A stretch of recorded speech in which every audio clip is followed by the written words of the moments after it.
Olá, caros amigos do YouTube, eu sou Kátia Magalhães e sejam todos muito bem-vindos ao canal Chá com Debate, o seu espaço de interlocução livre e democrática na internet. Hoje eu vou começar com uma provocação. Vamos supor que você seja um gerente de um setor de uma empresa privada, é claro, e as coisas não vão lá muito bem pela empresa, e um belo dia você vira-se para o seu chefe e diz: olha, chefe, o meu setor está quebrado e eu não consigo fazer nada. O que será que vai acontecer com você numa situação dessas? Eu acredito que haja apenas duas possibilidades. A primeira, de que o seu chefe demita você incontinente logo após ouvir essa afirmação. E a segunda, a de que você concomitantemente ou logo após a frase, se antecipe ao seu chefe e apresente sua própria carta de demissão. Pois é, essa situação foi protagonizada ontem por Bolsonaro, nosso primeiro mandatário, que ao voltar das suas agradáveis férias, virou-se para os seus apoiadores e disse com todas as letras: o país está quebrado e eu não consigo fazer nada. Acho que essa frase dá margem a umas boas reflexões que eu vou tentar compartilhar aqui com vocês. Antes de mais nada, acredito que ela evidencie com muita clareza as enormes diferenças entre o setor privado e o setor público. No setor privado, nenhum louco diria uma frase dessas. Por quê? Porque teria certeza absoluta da sua demissão. O que ocorre no setor privado é que, ao identificar um problema, um trabalhador, um executivo, corre atrás das soluções e chega com essas soluções, já chega com o pacote pronto diante do seu chefe, diante da diretoria, diante do conselho de acionistas, diante do órgão ao qual ele se reportar. E dessa forma, no setor privado, os problemas são solucionados com muito mais eficiência, rapidez e a baixo custo. Já no setor público, infelizmente, as pessoas podem se dar ao luxo de fazer afirmações como essa trazida por Bolsonaro. E por quê? Sobretudo diante da certeza de que não serão demitidas, de que seu emprego permanecerá lá garantido, quer haja ou quer não haja uma solução para o problema. De modo que, num país como o nosso, onde ainda há uma regra geral de estabilidade no setor público, infelizmente, é lamentável que isso ocorra ainda nos dias de hoje, infelizmente, frases como essa de Bolsonaro são repetidas nesse setor a miúde, e desse modo as pessoas vão empurrando os problemas com a barriga e se perpetuando nos seus empregos ou, no caso de Bolsonaro, que ocupa um cargo político, nos seus cargos. Acho que, num segundo aspecto, talvez essa frase mostre, evidencie também com clareza certos vícios sistêmicos da nossa democracia. Por exemplo, a inexistência de um mecanismo de controle mais direto, um mecanismo como, por exemplo, o recall, que permitisse aos eleitores removerem titulares dos cargos em que se encontram em situações como essas, em que o próprio titular do cargo admite a sua incapacidade, a sua total inaptidão para enfrentar os problemas para os quais ele deveria estar pronto. Afinal, se as pessoas elegem um presidente da República, é para lidar, é para enfrentar esse tipo de problemas, como crises econômicas, até depressões econômicas, mas a pessoa tem que estar preparada, tem que ter uma equipe à sua volta para saber contornar esse tipo de situação. Não existe essa possibilidade, ou não deveria existir, só existe mesmo no Brasil, que é um país extremamente anômalo e ainda muito retrógrado, ainda um país muito atrás do século XXI. Eu costumo dizer que nós só estamos no Brasil no século XXI cronologicamente, mas de fato nós estaríamos em algo como Idade Média ou até antes, de tão atrasados que nós somos. Então, seria inconcebível que logo o primeiro mandatário da nação dissesse que não pode fazer nada. Como assim? Se ele não pode fazer nada, ou bem, ele renuncia, ele transfere o cargo a alguém, mas ele não pode afirmar que não pode fazer nada e querer se perpetuar no poder até o fim do mandato. De fato, o que ficará fazendo esse senhor na cadeira presidencial no Planalto até o final de 2022, se nas suas próprias palavras ele, entre aspas, não consegue fazer nada? Não seria o caso, se a nossa democracia fosse suficientemente madura, de pôr em prática um instituto como o recall, possibilitando aos eleitores irem às urnas, assim como foram às urnas para escolher Bolsonaro, para nomeá-lo para esse cargo, ir às urnas também para destituir Bolsonaro? Seria um mecanismo muito eficaz de participação mais direta do eleitorado. Mas, que pena, no Brasil ainda não funciona dessa forma, pelo menos até que no Parlamento Federal se consiga implementar uma ampla reforma política e algum dia venha a ser introduzido no nosso sistema o Instituto do Recall.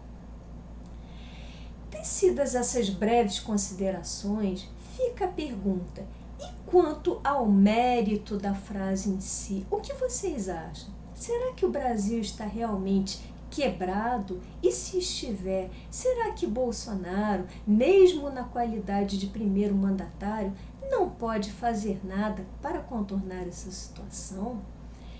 Para responder essa pergunta, alguns economistas foram ouvidos. Aliás, esses economistas, incluindo Mansueto Almeida, que inclusive integrou o governo até bem pouco tempo, esses economistas se reuniram para enviar uma resposta ao presidente da República.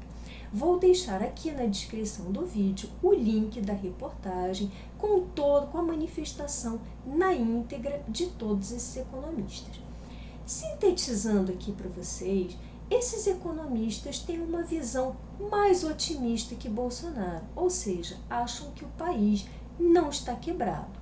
Porém, a situação que enfrentamos, na visão desses economistas, exige que o governo tome decisões, e decisões, muitas delas, bem impopulares. E aí, a que vamos nos referir aqui pela milésima vez? Eu falo quase todos os dias aqui no canal, nos vídeos, até nas minhas lives, lá na minha hora do chá, e vou insistir em falar, vou falar diuturnamente. As reformas, o governo não tem coragem de implementar as reformas tão necessárias, começando por uma ampla reforma administrativa, uma revisão completa no RH do Estado, com modificações na forma de admissão, de promoção e até mesmo de demissão dos servidores públicos. Só que o governo não tem coragem, ele sabe, há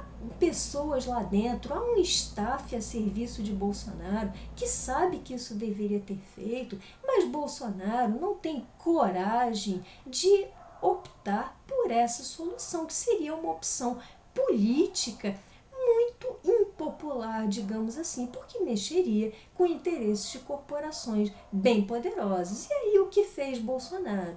Depois de quase 2 anos de mandato, conduziu ao parlamento, apresentou uma reforma administrativa bem frouxa, que deixou de fora categorias muito importantes e muito dispendiosas, como, por exemplo, as categorias do judiciário, do legislativo e os atuais servidores. Então, reiteramos aqui pela milésima vez, se for necessário, Bolsonaro não teve coragem de implementar essa reforma. E isso é dito com todas as letras por vários economistas ouvidos nessa reportagem.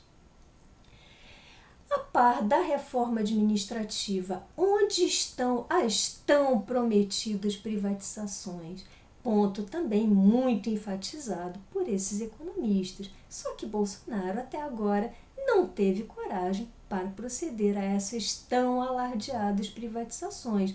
Pelo contrário, esse seu discurso de não posso fazer nada, não é minha culpa, como dito por um dos economistas nessa reportagem, não foi suficiente para impedir o aporte bilionário de recursos na estatal militar em GEPROM, por exemplo, e nem para impedir as várias benesses que têm sido concedidas às categorias militares, como tenho comentado tanto aqui no vídeo. Comentei muito ao longo de 2020. Por favor, me deem a honra de assistir e de participarem desse debate.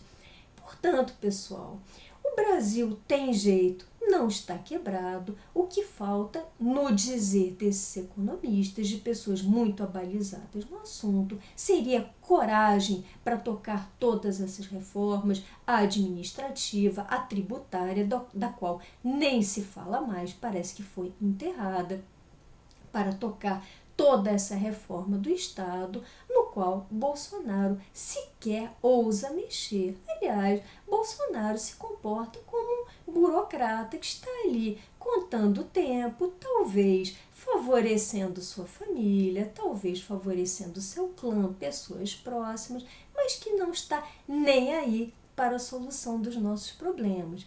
E aí ficamos nós inteiramente jogados nessa crise inédita de pandemia, sem vacinas, agora sem seringas. Li hoje que Bolsonaro, o governo federal, suspendeu a compra de seringas porque estariam sendo vendidas a um preço muito elevado, ou seja, se estão caras, que fique a população sem seringa mesmo. É assim que pensa esse incompetente, esse incapaz de Bolsonaro. Aliás, não é um xingamento chamá-lo de incapaz, porque desde ontem, pelo menos a partir do dia 5 de janeiro de 2021, como a gente está comentando no vídeo de hoje, ele mesmo reconheceu com as suas próprias palavras que não é capaz de lidar com o problema. Portanto, chamá-lo de incapaz corresponde apenas à realidade que ele mesmo retratou ontem